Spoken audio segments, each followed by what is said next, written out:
Assalamualaikum warahmatullahi wabarakatuh. Salam sejahtera bagi kita semua. Perkenalkan, saya Mira Sumira, Presiden Asosiasi Serikat Pekerja Indonesia atau Aspek Indonesia. Saya kedatangan tamu istimewa, sahabat saya, kolega saya, Bang Daeng Wahidin sebagai Presiden Penahan Pekerja Muslim Indonesia atau PPMI ya.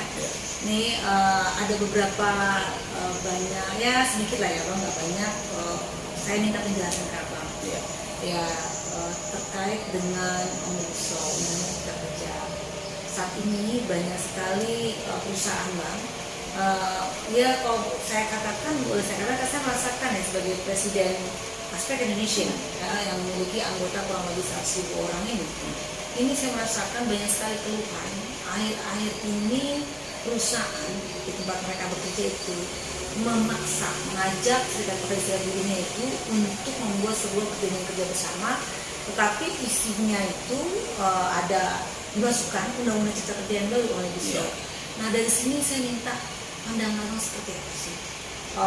Padahal kita sama-sama tahu kan ya Bang ya, sebagai anggota serikat pekerja buruh bahwa undang-undang cipta kerja Omnibus itu isinya itu sangat rendah ya, isinya lebih ya banyak yang cenderung untuk mendegradasi haknya para pekerja buruh. Nah di sini kawan-kawan juga banyak yang nggak tahu tuh ya, masih belum selesai, belum clear terkait dengan undang-undang cipta kerja Omnibus Law. Nah sekarang kan sudah disahkan di tahun 2020. Kemudian di 2021 ini PP-nya juga selesai dan mulailah itu namanya fakta-fakta itu sudah mulai bermunculan. Silakan Bang Daeng. Ya. Assalamualaikum warahmatullahi wabarakatuh. Terima kasih Bu Mira sudah diundang di studio Aspek Indonesia. Memang persoalan Omnibus Law ini, undang-undang Omnibus Law ini memang sejak embrionya ini memang sudah banyak penolakan. Ya, betul. Isu-isu terkait pembuatan undang-undang Omnibus Law ini dulu waktu kampanye presiden bahwa dia akan pidato di MPR ya. Dia menyatakan bahwa dia akan membuat sebuah regulasi yang merangkum beberapa menggabungkan beberapa undang-undang, ribuan undang-undang dijadikan satu. Sehingga waktu itu muncullah istilah undang-undang cipta lapangan kerja. Istilah yang pertama itu, jadi yang kemudian diplesetkan oleh kawan-kawan undang-undang cilaka, gitu kan. Nah, terus bergulir isu itu karena memang banyak penolakan itu sempat agak terhenti tuh. Nah, namun ketika undang-undang cilaka ini viral di media sosial, kemudian berapa saat kemudian berubah menjadi undang-undang cipta kerja, kan? Karena tidak ingin diplesetkan lagi cilaka. Tapi dalam hal pembuatan ini jujur aja, kalaupun misalnya pengakuan pemerintah telah mengundang beberapa serikat pekerja, serikat buruh, tapi menurut saya tidak semuanya dan belum tentu menjadi representatif mewakili pekerja.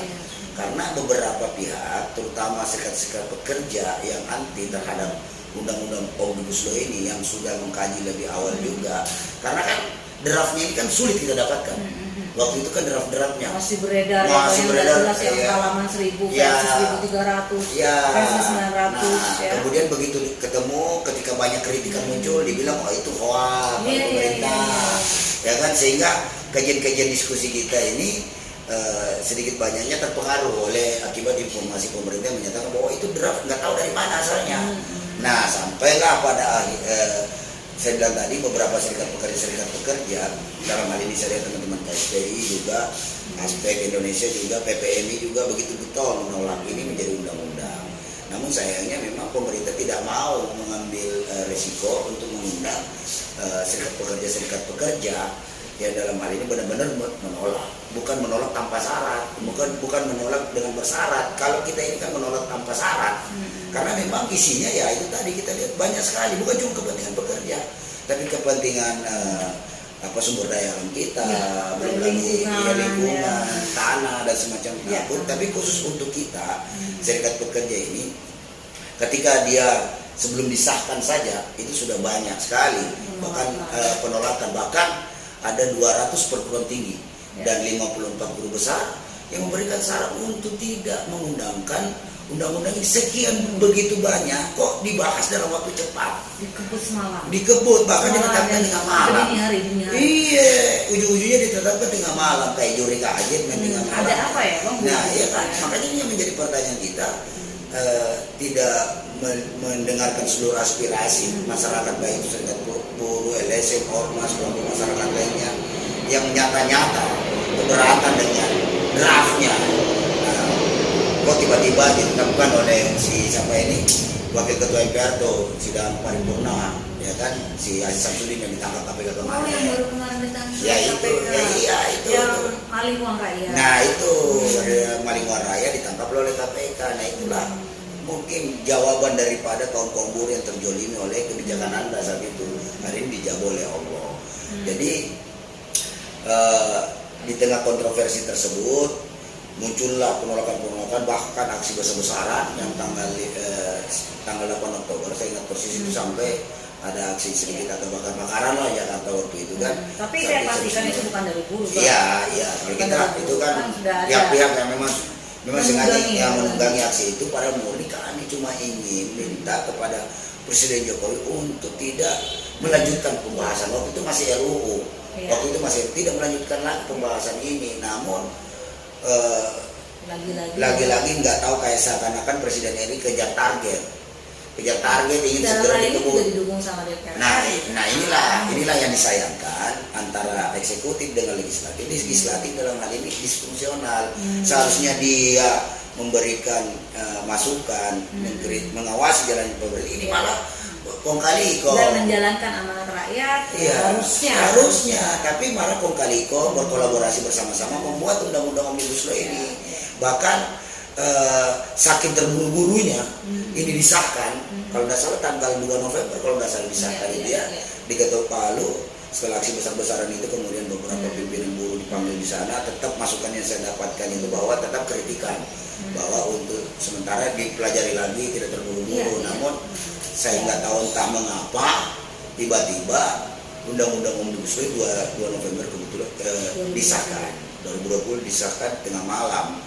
Ya, setelah itu yang lucunya lagi banyak yang salah ketik. Nah, saya terburu-burunya tuh banyak yang salah ketik. Terus dari sisi hukum ketatanegaraan atau hukum apalah ya, sah nggak sih ketika sudah disahkan kemudian banyak kesalahan ketik itu gimana? Nah inilah yang kemarin yang perlu kita saya juga mengikuti ya langkah teman-teman yang di MK, di Mahkamah Konstitusi. Hakim Mahkamah Konstitusi mempertanyakan titik koma itu seperti apa kepada apalagi ini saksi ahli dari pemerintah, karena titik koma dalam hukum bisa bermakna lain. Nah itulah sehingga salah ketik ini kemudian juga draftnya yang bervariasi amat 926, 1028, pokoknya ada 5 versi lah. Nah itu yang kemudian sehingga makin mempertegas tudingan buruh selama ini bahwa memang undang-undang Omnibus Law ini ditetapkan memang sangat tidak aspiratif, sangat tidak mempunyai kepentingan rakyat. Makanya kita sampai hari ini PPMI terus konsisten menolak. Nah, coba mungkin kita ada beda pandangan sedikit, walaupun kita hargai ya perbedaan pendapat, silakan tapi kan sama, sama. Tapi kita saling support. Makanya di sisi yang lain PPMI mengambil gugatan melalui TPUA yang sekarang ini di Pengadilan Jakarta Pusat. Yang TPUA. Ya, karena TPU ini adalah tim pembela ulama dan aktivis. Nah, dalam poin apalagi ini pasal 7 Undang-Undang Dasar 45 di situ bahwa presiden dapat diberhentikan jika membuat apalagi salah satunya adalah perbuatan tercela. Bohong itu termasuk perbuatan tercela.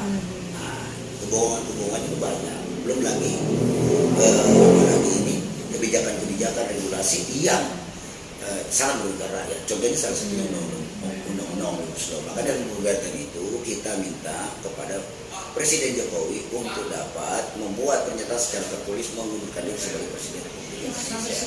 Itu tuntutan kita.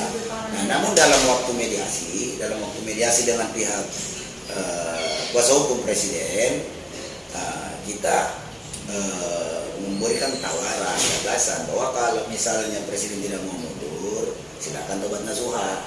Nah, tobat nasuhanya ini tidak sekedar bertobat minta maaf saja, tentunya ada ukuran-ukuran kebijakan parameter yang jelas, yang konkret. Nah, salah satunya itu adalah kalau Anda minta maaf tobat nasuha, bukti pertobatan Anda adalah dengan mencabut atau membatalkan undang-undang Omnibus Law ini. Kemudian bebaskan tahanan politik, kemudian dana haji dikembalikan 87 triliun. Nah, itu yang kita sampaikan. Nah, makanya PPMI mengambil opsi itu mewakili kaum pekerja buruh Indonesia. Nah, sehingga teman-teman dia pun silahkan berjalan. Kan tentunya sama bagaimana caranya membatalkannya cuma dalam perspektif hukum yang berbeda. Jadi itu tetap sama. posisi PPMI bukan hanya sekedar bicara tentang hak-hak para pekerja buruh saja, tapi juga untuk kepentingan secara nasional. Tadi disampaikan oleh Bang Daeng terkait dengan adanya dana haji yang triliun itu perlu di kemudian juga tadi bebaskan tahanan politik gitu ya, artinya masuk ke arah sana. Jadi buruh, pekerja aktivis buruh kan hanya ansi bicara tentang upah saja, tapi juga masuk ke ranahnya memang yang secara lebih luas lagi dengan kepentingan rakyat. Nah, tadi balik lagi pertanyaan saya, terus menyikapi perusahaan yang sekarang ini memaksakan kepada para serikat pekerja buruh yang untuk memasukkan perjanjian kerja bersama atau PKB dengan undang-undang cipta kerja atau Omnibus Law itu gimana? Ya inilah. Mengingatkan kita sama-sama tahu ya, tolong Bang Daeng juga jelaskan, mungkin banyak yang belum tahu juga fakta kenyataannya yang terjadi sekarang setelah pasca disahkannya undang-undang cipta kerja Omnibus Law tersebut di November 2020. Beneran nggak sih isi undang yang katanya dulu disebut hoax, kontrak seumur hidup, kemudian juga upahnya juga penetapan upahnya juga UMSK dihilangkan, kemudian juga tentang jaminan sosial yang akan diturunkan dan sebagainya, itu faktanya seperti apa? Sebenarnya apa yang dialami oleh basis anggota Bu Mira di aspek Indonesia itu sama dengan yang kami alami. Banyak juga basis saya lagi sedang pro dengan PKB untuk cuma memang perusahaan itu memaksakan untuk menggunakan sama berarti sama nasib kita karena tinggal cara satu-satunya mengkanter undang-undang Omnibus Law ini adalah dengan membuat perjanjian kerja bersama. Nah, karena kedudukan PKB ini perjanjian kerja bersama ini lebih tinggi daripada hukum. Nah, namun memang perusahaan ini betul-betul memanfaatkan. Jadi walaupun kita menyatakan bahwa sedang di GR, jadi status quo nggak bisa berlaku, tapi pemerintah turunkan PP-nya. Seandainya tidak ada PP, itu belum bisa dijalankan karena petunjuk pelaksanaan itu ada di peraturan pemerintah. Namun PP-nya ini disayangkan langsung dibuat oleh ini khusus pasal tenaga kerjaan PP 35 36. PP 35 36 ya terkait masalah hubungan kerja kan ada 35, terus kemudian pesangon ada 36. Nah, ini yang disayangkan, bukannya Presiden Jokowi lantas agak sedikit mengerem kebijakannya, malah dengan pongahnya, dengan bangganya dia mendeklarasikan di pidato kenegaraannya tanggal 16 Agustus kemarin perayaan Indonesia 76 tahun mengatakan bahwa undang-undang Omnibus Law ini adalah produk pertama pemerintah Republik Indonesia membuat undang-undang Omnibus Law. Berarti betapa bangganya dia kan dengan di prodenya dia ada undang-undang Omnibus Law. Padahal isinya ini jujur saja sangat mengurangi kesejahteraan dan apalagi ini pada kaum buruh. Kalau Bang Daeng bilang mengurangi, kalau saya menghilangkan. Ya, menghilangkan. Kenapa? Kalau dari jumlah uang pesangon sekitar 33-an menjadi 19 itu menghilangkan. Iya, menghilangkan dan ada beberapa kepentingan mengurangi. Iya, memang ada kalau untuk duit hilang. Hilang. Nah, ya itu. Nah, makanya kita dalam hal ini mendorong tetap menggunakan Undang-Undang 13 karena di PP silakan dibaca itu terkait masalah misalnya pesangon itu yang dihilangkan yang 15% tadi. Yang apalagi ini pergantian hak. Nah, kemudian hitungannya yang lain itu sama. Cuma ini yang 15% ini dihilangkan. Tapi biasanya perusahaan itu mencicil dari situ. Tapi orang lain lupa ada pesangon PHK yang dipermudah. Ketika perusahaan biasanya di Undang-Undang 13 tahun 2003 lalu contoh ya, perusahaan bisa mem-PHK pekerja buruhnya ketika perusahaan rugi itu harus dibuktikan 2 tahun laporan keuangan gitu. Nah di yang sekarang nggak perlu ketika perusahaan menyatakan saya rugi, itu boleh untuk menyatakan rugi kemudian PHK, dan itu pesangon cuma 0,5 kali saham, artinya setengahnya dihilangkan. Artinya itu betul-betul itu memang dihilangkan, jadi bukan hanya yang 15% Bang. Itu yang 15%. Jadi selain daripada jumlah juga prosesnya. Kan itu kan misalnya nilai-nilai yang itu tadi diberikan itu adalah akibat atau nilai kompensasi saja kan diberikan. Tapi proses pemutusan hubungan kerja ini jauh lebih dipermudah.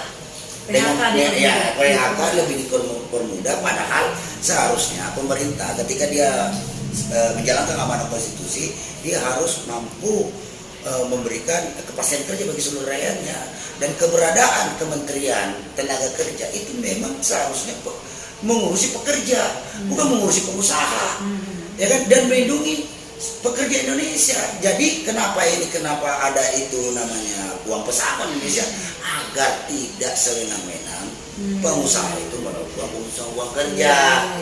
Nah kalau diberlakukan liberal seperti di Amerika misalnya, tidak cocok di Indonesia, karena upah harian mereka itu jauh lebih tinggi daripada karyawan permanen. Lah kita karyawan permanen lebih tinggi daripada karyawan kontrak outsourcing. Jadi kebalikannya. Ya silakan kalau mau misalnya memperlakukan seperti dengan di Amerika, upahnya minimal sama juga dong. Ya kan dengan Amerika, ya kan.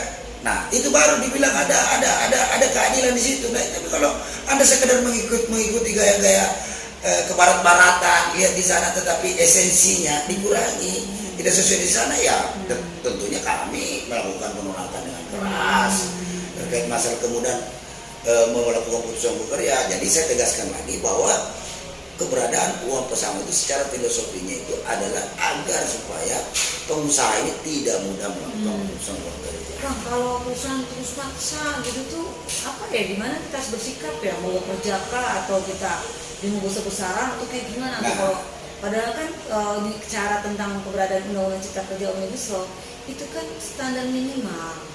Boleh, kalau lebih bagus kenapa boleh kan? Itu kan artinya undang-undang itu standar minimal, aturan dasar paling dasar. Ketika itu lebih besar, lebih bagus, lebih baik, nggak ada masalah gitu. Maksudnya kan begitu. Nah, satu sisi pengusaha saat ini juga konyol juga, kalau menurut saya katakan pula konyol ya.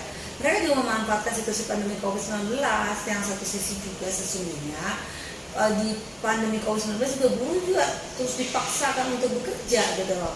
Di tengah pandemi ya? Di tengah pandemi. Nah, kenapa saya ngomong itu kan anggota saya. Di tengah pandemi kita sudah menyampaikan gitu ya surat keberatan segala macam, mereka nggak mengindahkan tetap karena mereka katanya butuh operasional juga ininya. Kalau memang mau ditawarkan ke kita, kalau memang mau nggak kerja WFH tapi banyak dipotong kan, konyolnya begitu.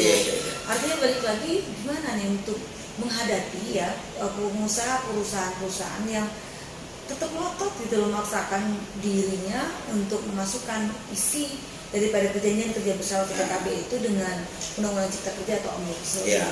Jadi bagi kawan-kawan yang sudah punya perjanjian kerja bersama, yang sudah bagus nih, yang sudah bagus ataupun peraturan perusahaannya, ya itu kan 2 regulasi yang nilainya di atas undang-undang. Sedapat mungkin bertahan, karena kalaupun mau adakan perubahan itu harus persetujuan kedua pihak. Misalnya kalau pengusaha ya silakan Anda ngotot masuk ke Omnibus Law semua, tapi kalau serikat pekerja nggak setuju nggak bisa ya. Nah itu jadi Anda bertahan saja, minimal bertahan. Kalau memang tidak bisa membuat PKB lebih baik, minimal kondisi hari ini dipertahankan sampai nanti situasi politik memungkinkan untuk kita lakukan sebuah perubahan yang lebih baik lagi untuk kesejahteraan kaum buruh. Jadi kita kawan-kawan serikat buruh nih ada saran yang sangat bagus dari Bang Daeng selaku Presiden PPNI. Apabila terjadi situasi memaksa gitu ya untuk dimasukkan undang-undang cipta kerja dalam PKB kalau sudah bagus itu, kawan-kawan menolak dan bertahan, dan itu tidak bisa jalan. Tidak bisa, karena kan harus ada kesepakatan kedua belah pihak. Nah, kalau misalnya tetap perusahaan itu memaksakan, kita gugat. Nah, sekarang tinggal mekanisme. Nah, masalah kalau gugat kan sendiri tidak perlu nggak punya duit. Nah, jadi kita begini, ada beberapa hal yang ada kan mekanisme litigasi dan non litigasi kita bisa lakukan. Kalau misalnya memang itu kan baru kata kita mau unjuk rasa kan ada undang-undang 9 tahun 98. Nah, kalaupun kita melakukan mogok kerja juga ada diatur undang-undang, itu silakan sah-sah saja dalam rangka membuat tekanan kepada perusahaan untuk dapat memenuhi dan kita. Namun ya kita juga bisa menggunakan mekanisme Undang-Undang 2 tahun 2004 yaitu penyelesaian perselisihan hubungan industrial dengan dipersidangkan di pengadilan negeri di mana saja yang ada di Indonesia ya, tergantung kasusnya. Nah, kalau saran saya adalah kalau Anda tidak bisa mogok kerja, kan yang paling berat ini melakukan mogok kerja karena resiko terlalu besar yang dialami oleh dalam kondisi begini ya. Tapi bukan berarti penghalangan. Kalaupun ada kebijakan PPKM, dia tidak bisa menghalangi kegiatan mogok kerja atau unjuk rasa karena PPKM itu adalah pembatasan pemberlakuan kegiatan masyarakat. Namanya dibatasi bukan dilarang. Jadi ini harus clear juga. Jadi aparat itu tidak boleh melakukan pelarangan. Membatasi boleh. Misalnya mogok kerja menjaga jarak ya silakan. Menggunakan masker silakan. Mencuci tangan silakan. Itu berhenti produksi ya. Ya, apalagi sudah vaksin semua. Ini rata-rata kan buruh nih, apalagi semua buruh ini udah melaksanakan vaksin sampai 2 kali lah. Banyak udah selesai. Jadi tidak ada lagi alasan untuk memberlakukan PPKM kepada kami ketika melakukan apalagi ini kegiatan kumpul-kumpul atau menyampaikan pendapat di muka umum atau melakukan mogok kerja. Nah, itu sah-sah saja boleh dilakukan. Nah, kedua juga dengan dasar berita acara bahwa kita tidak sepakat dengan adanya perubahan PKB ini atau peraturan perusahaan, kita bertahan di situ. Ya, kalau perusahaan mau memaksakan silakan saja, ya, kita gugat aja pengadilan. Saya yakin, insya Allah tidak semua hakim itu jelek. Walaupun terbentur biaya personal, di sinilah fungsinya uang iuran anggota. Makanya anggota juga jangan terlalu pelit. Kasih keluar iuran, minta 1.000. Ini iuran kita ini kadang-kadang masih ada yang berlaku 1.000, 2.000, lebih mahal masuk toilet. Toilet aja 5.000. Iuran anggota untuk di organisasi seperti Serikat Buruh itu bukan untuk biaya gajinya para pemimpin atau pengurusnya, pengurus pemimpin, justru iuran juga. Ya iya, kita ini dalam rangka membiayai advokasi karena memang biaya advokasi itu cukup mahal. Karena kita juga tidak dibiayai oleh perusahaan. Ya ini juga masukan juga bagi yang Undang-Undang 2 katanya kan untuk penyelesaian hukum industrial itu murah dan cepat. Nah ini mah faktanya nggak begitu. Faktanya nggak begitu. Yang ini adalah mahal dan lama. Yang ada gitu karena kan harus nanti kalau misalnya salah satu pihak dikalahkan tingkat pengadilan ya harus ke kasasi ke Mahkamah Agung. Bicara mahal dan lama itu dalam kesempatan ini juga saya menyampaikan surat instruksi dari Konfederasi Serikat Pekerja Indonesia atau KSPI kepada seluruh federasi di bawahnya, sekaligus saya menginformasikan di sini kepada seluruh anggotanya dari Sabang sampai Merauke, apabila ada pengusaha atau perusahaan yang tetap memaksakan untuk memasukkan Undang-Undang Cipta Kerja atau Omnibus Law di perjanjian kerja bersamanya nih, pastikan kami KSP akan melakukan mogok. Di perusahaan tersebut, ini lah mas, bukan mengancam, tetapi memang ini instruksi. Itu surat itu sudah diedarkan juga kepada seluruh anggota kami. Jadi bagi anggota kami sih saat ini sudah kita sampaikan untuk tidak usah khawatir. Ya, karena kalau PKB itu kan normatif, pasti normal. Apapun yang dibahas di PKB atau PP itu langsung bersifat normatif. Karena semua itu membahas terkait masalah kepentingan normatif daripada anggota. Jadi kalau misalnya dilakukan mau sah mogoknya. Yang penting tentunya kan harusnya memberitahukan 7 hari sebelum pelaksanaan. 7 hari yang dimaksud ini bukan hari kalender. Iya hari kerja. Hari kerjanya siapa? Bukan hari kerja kita. Kita kan masih biasa kadang-kadang Sabtu juga masuk setengah hari. Enggak, versi pemerintah. Jadi Senin sampai Jumat. Jadi cari amannya kalau bisa 9 lah atau 8-9 sebelum hari H itu kita lakukan pemberitahuan dan lakukan mogok secara tertib, benar-benar hentikan produksi. Jangan, jadi kadang-kadang buruh juga ini sulit membedakan antara mogok kerja dan unjuk rasa. Jadi kadang-kadang diinstruksikan melakukan mogok kerja tapi malah melakukan unjuk rasa. Jadi udah main hancur-hancurin pabrik, rasa jangan. Nggak bisa pabrik berhenti produksi. Iya, ini adalah karena ada perbedaan paham antara pengusaha dengan serikat pekerja. Nah, kita serikat pekerja beritahukan bahwa pelanggaran pengusaha itu ini. Nah, kalau nggak dengar ya kita mau kerja. Jangan unjuk rasa. Unjuk rasa ngerusak pabrik yang ngerusak punya kita sendiri, jangan. Tidak boleh begitu. Kita tetap menjaga agar situasinya tetap sesuai dengan undang-undang yang berlaku. Kalau unjuk rasa silakan.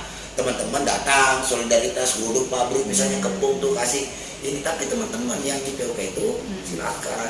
Mungkin ya Bang, kalau serikat buruh gitu ya, para pekerja buruh kita yang melakukan aksi mogok kerja ini, saya yakin karena ini adalah periuknya mereka. Ya, periuk nasi mereka, pendapatan mereka, saya yakin tidak ada yang rusak. Jangan anarkis, intinya jangan anarkis. Tidak ada anarkis. Makanya kenapa saya coba meminta juga kepada dalam hal ini negara, ya, peran negara untuk hadir. Ya memang.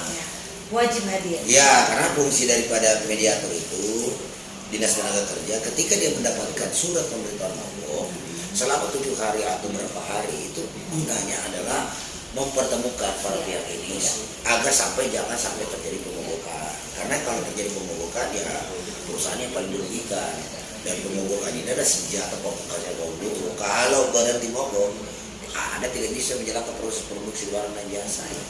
Bang Daeng, ini menarik sekali. Ya.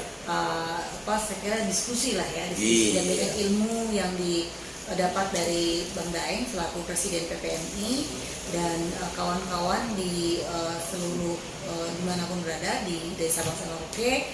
Nanti kita nantikan lagi ya beberapa paparan-paparan dari para tokoh aktivis serikat buruh yang nanti hadir di YouTube-nya Aspek Indonesia.